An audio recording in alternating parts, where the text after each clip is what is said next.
Polls have closed in Mexico in a referendum about investigations into the country's former presidents. Turnout must be at least 40% for the result to be binding, but it's expected to be low because the Supreme Court watered down the questions, removing any mention of past presidents.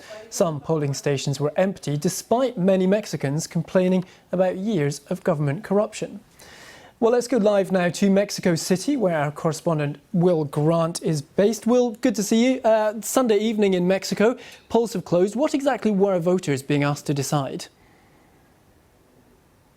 Well, ultimately, this didn't end up being a question specifically on past presidents, but more on what was called political actors and whether or not people felt in this very convoluted question that they should be investigated properly and reparations should go to victims. Obviously, there's virtually no one in Mexico who would be against that.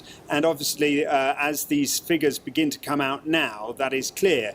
The yes vote that people want to see corruption properly investigated against political actors has won by miles. We already can see that they're going to win this.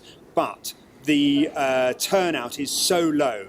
It's just been announced that it's 7.74% of the electorate. It had to be 40% to make it binding. So really, already it's very, very clear that this won't be a binding result and that President Manuel Lopez Obrador will be able to say, look, I put it in front of the people, but it simply hasn't worked. This was pushed through by President Lopez Obrador. What was he hoping to achieve, and what will he do now with this low turnout? Well, I think critics would say what he was hoping to achieve was political theatre, was sort of whip up the sense in which he is the pioneering voice on corruption in Mexico, that he's trying to brush away the past. He calls his political movement the fourth transformation of Mexico, meaning that he's changing Mexico root and branch. So like I say, critics simply don't see that that's been the case, and I think that's been reflected in this low turnout. Of course, low turnout also might have been to do with the COVID pandemic in the country at the moment.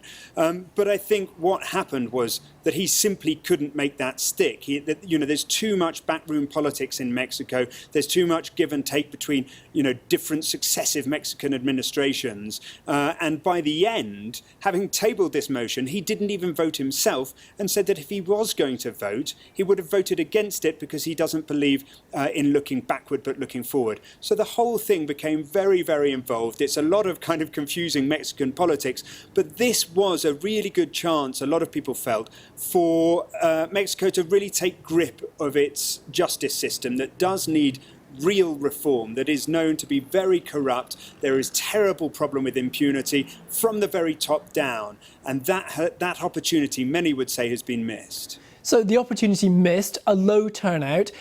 How do many Mexicans feel this should be dealt with? Well, I think the point that lies beneath all of this is that there aren't any actual laws protecting previous presidents anyway.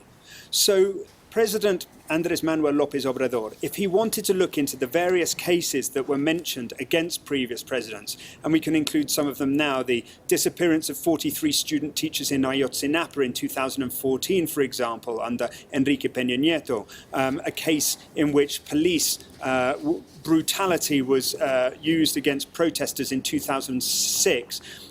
If those cases were wanted to have been opened by this administration, they could have done so anyway. And I think that is what a lot of people are saying. It should be done anyway and didn't need a referendum in the first place.